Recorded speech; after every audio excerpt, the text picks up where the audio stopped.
All right, buddy, welcome to the show. I got an awesome one for you today. So, a lot of drama going on in the political world. Kanye West and Ben Shapiro are currently sniping at each other. That's fun. We'll talk about that. Kanye met with Trump at Mar-A-Lago, and he brought some, let's say, special guests, and that did not go well for a number of reasons. So the fallout from that is absolutely hilarious. We'll dive into the specifics of that.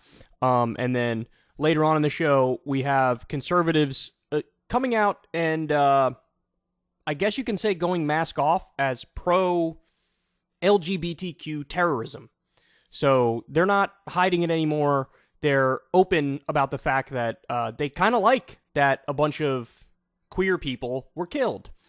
So there's a lot to say about that. There's some very disturbing videos to show on that front. And then later on, we have the uprising in China, which is really a huge international story, and a brand new Raphael Warnock ad hitting at Herschel Walker.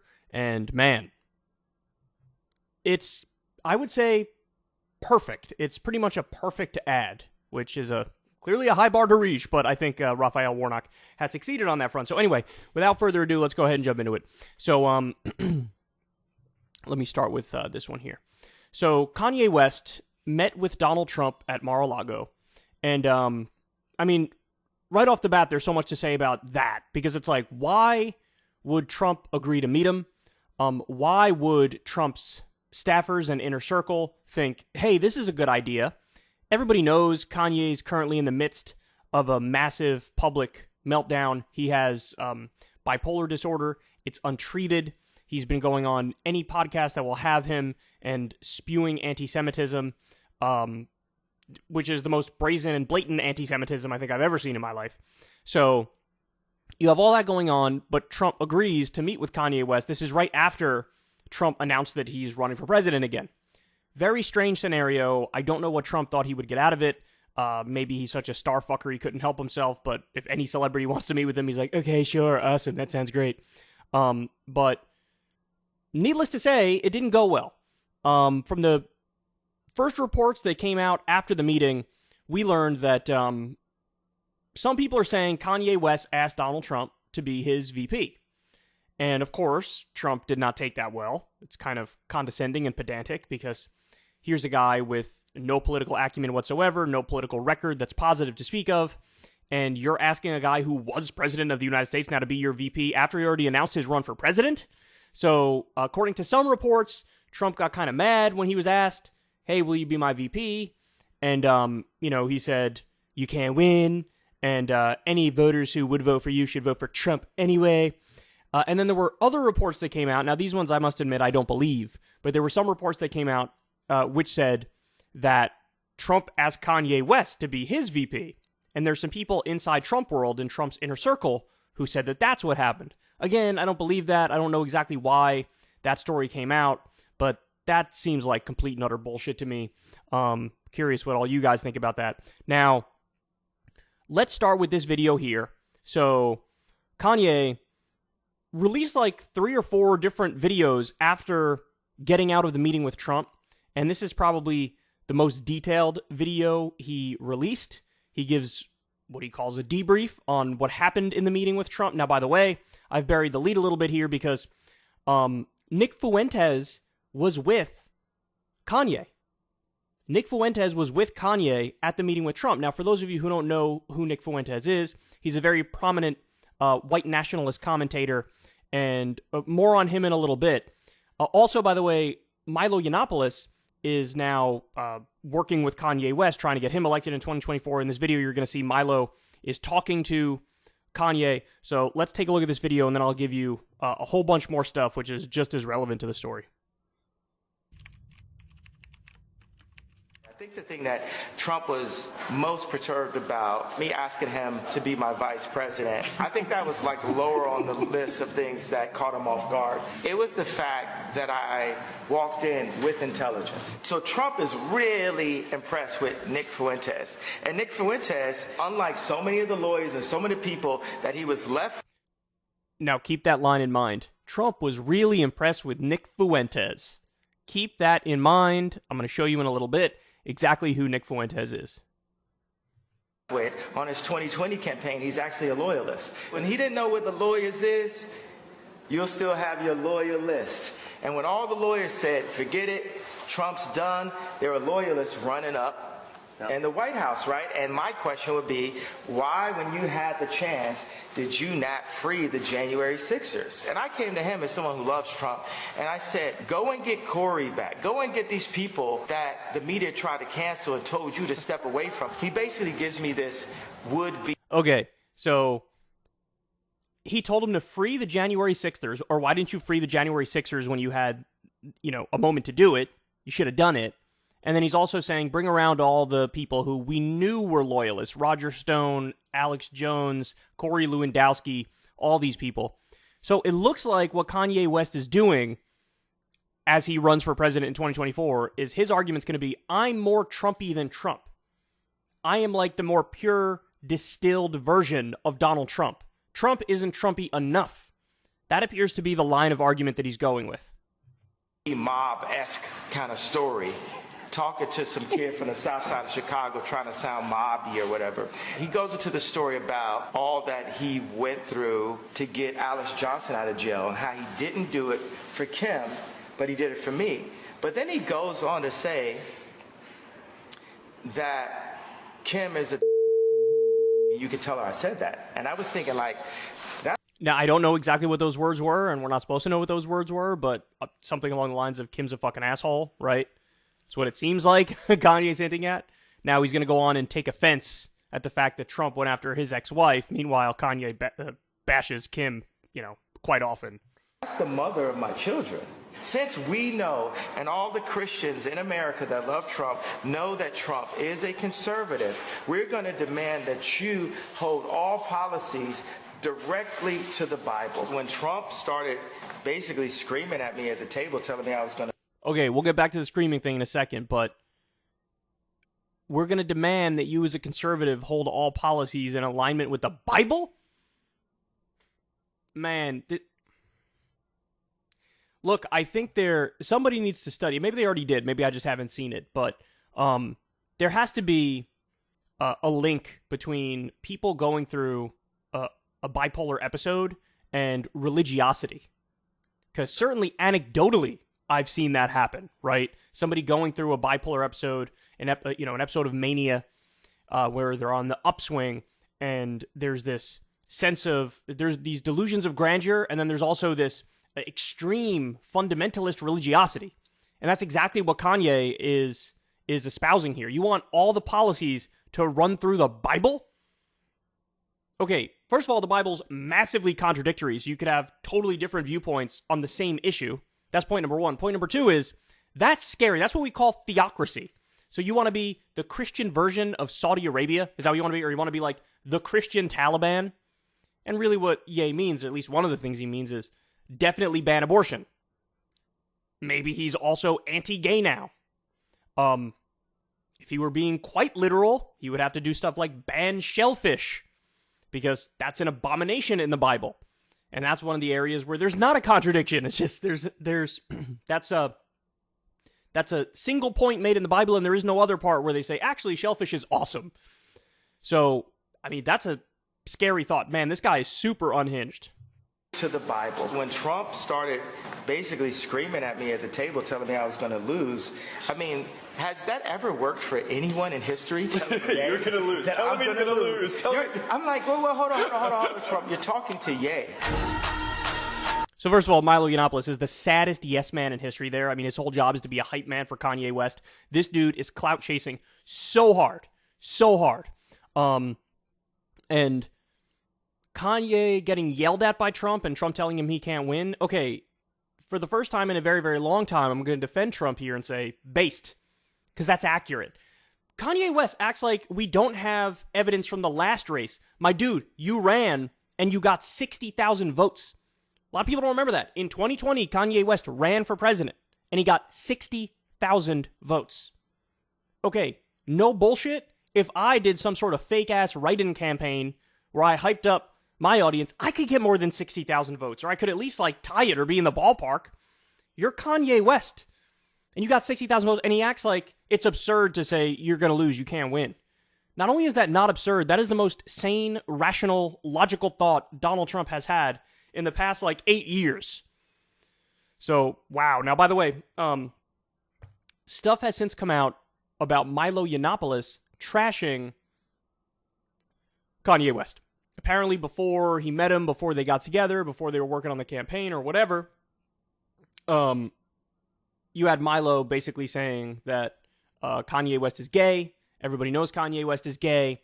It's the case with a lot of rappers, that he lost his talent. He used to be really good, and now he's washed up, and all this stuff. So if Kanye West happens to see, and these things are floating around Twitter, by the way, all the screenshots of the things he said on social media not that long ago, by the way, if all this stuff gets to Kanye West, my guess is Kanye West is going to axe Milo Yiannopoulos, and he's going to be gonzo.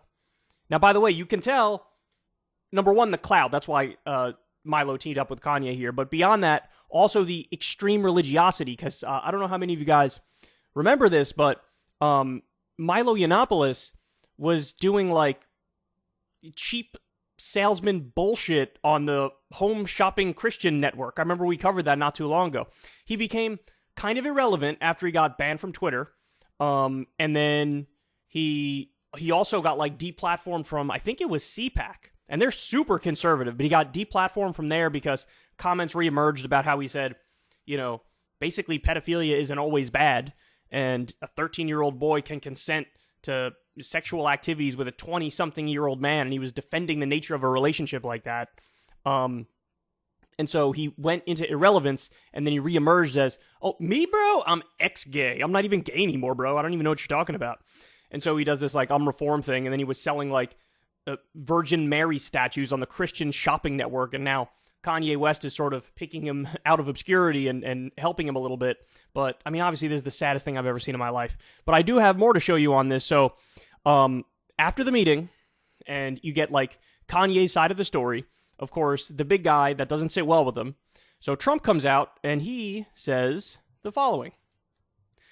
Ye, formerly known as Kanye West, was asking me for advice concerning some of his difficulties, in particular having to do with his business. We also discussed, to a lesser extent, politics, where I told him he should definitely not run for president. Quote, any voters you may have should vote for Trump. Anyway, we got along great. He expressed no anti-Semitism. I love that line. And I appreciated all of the nice things he said about me on Tucker Carlson. I don't know why he's got the quotes. That's great. Why wouldn't I agree to meet? Also, I didn't know Nick Fuentes. So he says that because, again, Kanye West said Trump was very impressed by Nick Fuentes. So now he's covering his ass because 47 articles came out that's like, oh, really? This is the guy that you like? Well, let's look at his record. Let's look at his beliefs. Let's see what he said publicly. Again, more on that in a second. Then he followed up again after he saw this became a big deal in the media. So I helped a seriously troubled man who just happens to be black. All right, Trump's back on form, guys. He's back in full, mid-season mode here. So I helped a seriously troubled man who just happens to be black, yay, Kanye West, who has been decimated in his business and virtually everything else, and who has always been good to me by allowing his request for a meeting at Mar-A-Lago alone so that I can give him very much needed advice. He shows up with 3 people, 2 of which I don't know, the other a political person who I haven't seen in years. I told him, don't run for office, a total waste of time, can't win, fake news went crazy. Okay, so 3 people he showed up with. Nick Fuentes was one. Maybe Milo was there as well, which is kind of a big story in and of itself, because Milo also had gone mask-off Nazi at one point. There was this big expose in BuzzFeed News at the time where Milo was partying with Richard Spencer, and they were, doing old, Hitler quotes and shit, or Hitler salutes. They were very openly Nazi, and so clearly Trump is annoyed at the fact that the media is covering this in a negative light. So again, just to remind you, this is what Ye said in the video. It seems like an aside point, so it probably very truthful. Listen to this. It was the fact that I walked in with intelligence. So Trump is really impressed with Nick Fuentes. And Nick Fuentes, unlike so many of the lawyers and so many people that he was left with on his 2020 campaign, he's actually a loyalist. It was the fact. Okay, now, by the way, just to be clear, that's also not true. After the election loss, the midterm election loss, Nick Fuentes was basically out there saying, we got to move past Trump. Like Trump is holding the party back, et cetera, et cetera. Now all of a sudden he's a little sycophantic bitch again because he gets a meeting with him. Anyway, so Trump is really impressed with Nick Fuentes. This guy's great, folks. This guy's amazing. So who is this guy? Well, I'm sure some of you are familiar with him. Most of you are probably familiar with him in my audience, but let's take a look at some of his golden oldies, his hits. So you're here. either a Catholic or you're a Jew. You're either a Catholic or you're with the Jews. That's how it is. That's the way the world is. So, anyway, that's that. And when are Catholics going to start asserting their control? I want Catholics to run this country, not Jews. I want this country to be run by Catholics, not Jews. And I don't think that's controversial. I want this country to have Catholic media, Catholic Hollywood, Catholic government. I want this to be a Catholic-occupied government, not a Jewish-occupied government. That's not controversial for us. It may be controversial for you. It's not controversial for us. We're Christians. You're not. It's not They could say it's eyebrow-raising for who? These people with the fucking cubes on their head, with the fucking linen line wrapped around the city? Maybe. Who cares about them and their eyebrows and their frickin' descriptions of movies? It's not controversial for us. We're Christians. You know what's eyebrow-raising for us? Wearing a cube on your head. That's eyebrow-raising. I make that when I see some guy with a frickin' thing wrapped around his head and a little hat under a big... All right, look. I will give him that the ultra-Orthodox Jews, the Hasidic Jews, the fashion that I mean, fundamentalists of any stripe, really. It's like, whoa, yikes, what are you doing? But outside of that... Big hat, I'm like, what? Jesus already came, dude. It's the Messiah's arrived. What are you doing? Okay. Oh, we're just getting started with this guy. This guy, oh, he doesn't stop. More. Hitler was a German statesman. That's one word for him. What was there concentration camps? Were there death camps? I think so. I think there were death camps. I do. Very kind of you. But there were also death camps against the Germans, and there were lots of camps. There were camps everywhere. We were in a global war. We had Japanese internment camps. There were lots of camps. There were lots of atrocities going on. But Hitler was the most uniquely evil guy in the world, and we get these cartoonish depictions of electric floors and mattresses made out of human hair and lampshades made out of lips, and we created this completely like cartoonish, nonsensical narrative, and then that's the standard, that's the myth, that's the narrative that defines all of our politics now. Hitler was a German statesman. So a little bit of lightly dipping his toe into the waters of Holocaust revisionism, let's say. He seems like the type to be like, 6 million, bro? I don't know, 6 million seems like a lot. I'm not sure that was the exact number. You know, these left-wing people, in their heart of hearts, they know they're wrong because, like, they know that black people are violent. You know, I will say, hey, black people are violent. And then they'll go, I bet you wouldn't say that in front of a black person. Why? Because they're a thug that'll hit me? Like, so you know it too. Okay, so you agree with me, you know? I could go on the show and say, hey, you know, these blacks, hey, 13% of the population, half the crime, you know, they struggle with the impulse control, they're violent. And then they'd say, bet you wouldn't say that in front of a black person. Oh, really? Why is that? Because they would, you know, they read me their dissertation from Harvard about why that's not true, or why? Because they would hit me. Why? Well, because we fundamentally agree. You know, these left-wing people in the... So this classic alt-right stuff, white nationalist stuff, they bring up the, black people are 13% of the population, but they commit half the crime or whatever. They bring that fact up, and then they stop the conversation. They don't ask the next logical question, which is, well, why? Why is that? Why do you think that is? Because their answer is, it's got to be genetics. It's just got to be in the nature of a black person. That they're just violent, they struggle with impulse control. It's that simple. I mean, there's a number of rebuttals to that. For one thing, they in these crime statistics, they don't take into account, like, state violence, for example. So I haven't heard anybody say Germans are inherently violent, right? It's just in their genetics. They're just violent. Nobody says that, even though, you know, Hitler and Nazi Germany, they were crusading barbarians. But since it was state violence, it was officially sanctioned, therefore it doesn't count in the statistics. So, I mean, that's just one example. But more importantly, the reason why, it's almost like maybe something happened in our history which could have led to the fact that there are issues currently.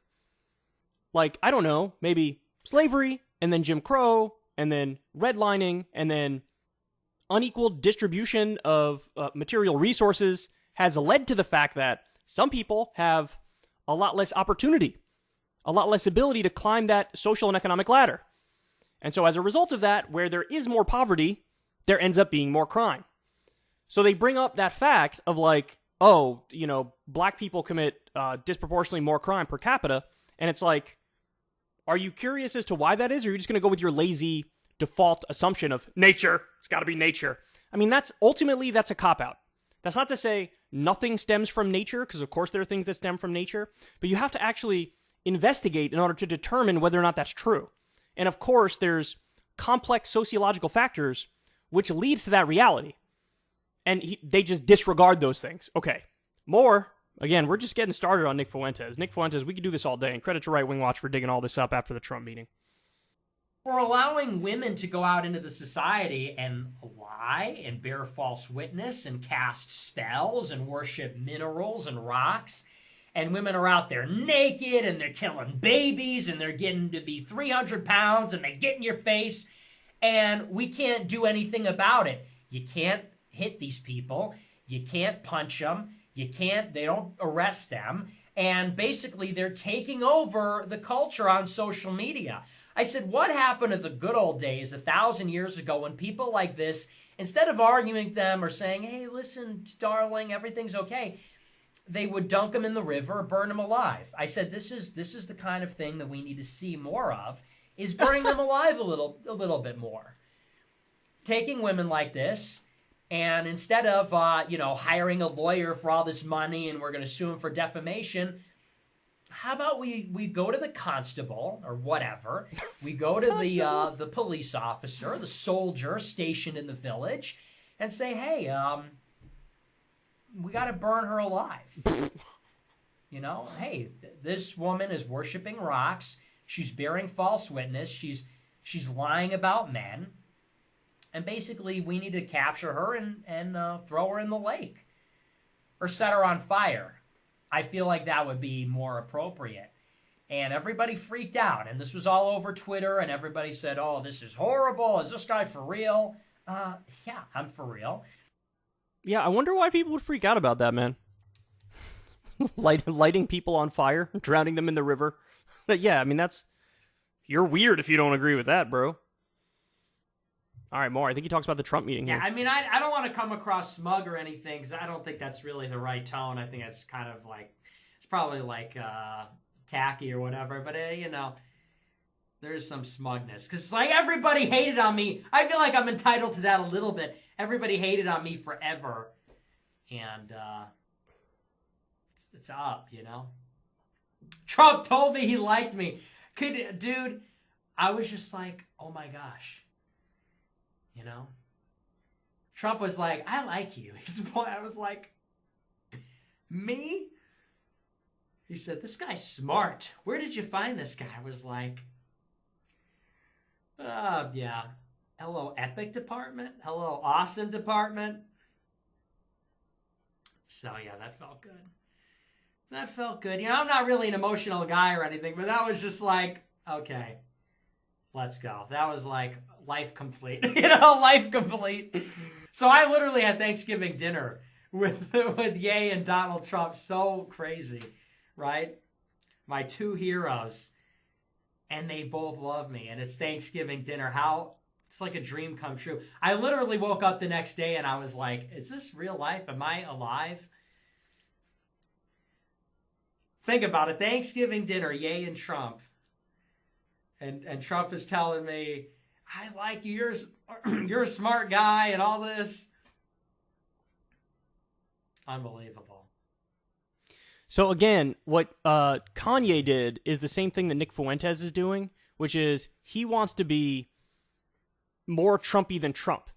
He wants to be a more pure, distilled version of Donald Trump. And he spent his career doing that, leaning into, instead of doing the dog whistles and the beating around the bush, he just goes all in with the racism, the sexism, the anti-Semitism, the bigotry, like the white nationalism, wants a Catholic theocracy.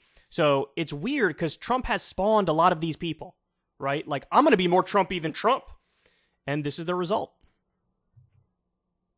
I'm illiberal. I don't believe in democracy. I do not believe in universal suffrage. I don't support women's rights. I don't support LGBT rights. I believe in race and gender essentialism. I'm Catholic. I'm a Catholic reactionary. I believe that organized Jewry is extremely influential in the United States and pushes America towards an open society, liberalism, internationalism for their own benefit at the expense of America. I think they do that corporately. These are all things that I believe. I'm so illiberal. Look, the reason I'm playing all these things for you is because I know, just as well as I'm sure all you guys know, or if you're being honest with yourself, you know this. People throw around terms like fascist or Nazi or racist. They do throw it around very casually. And so you have to be like, well, hold on, I'm not just going to take it at face value if somebody says, this person is racist or fascist or a Nazi.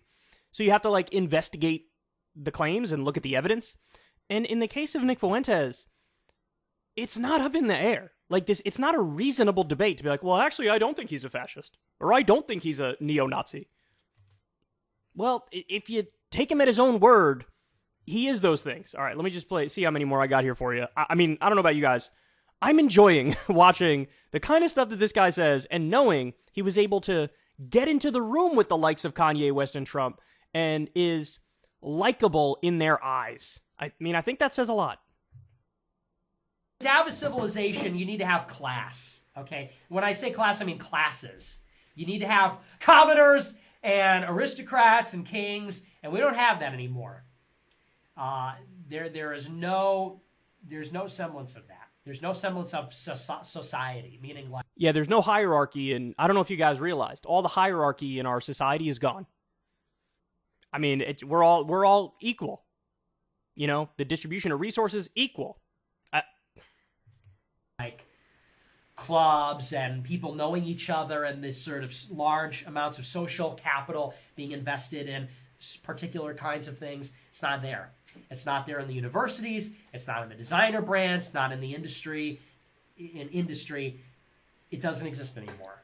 We've just got this big N-word free-for-all. It's a big end-up, N-rified, J-ified free-for-all. We live in Africa with more stuff, okay? We live in Africa or Mexico with more stuff. We live in a big Middle Eastern bazaar. We're a big fucking Middle Eastern bazaar with people sitting on blankets and selling cockroaches on sticks and rugs. That's also fake. Dude, relax. Reel it in. And tell us how you really feel about black people and Jewish people.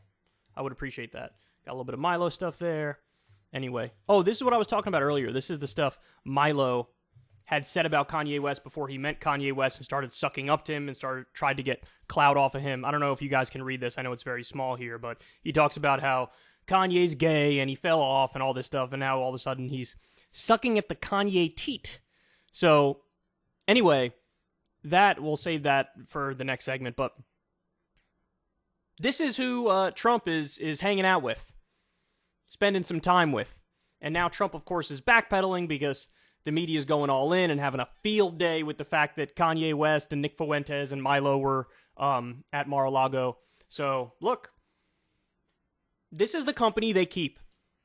In a weird way, I want to give Fuentes credit because Fuentes is the more honest version of a lot of these far-right characters.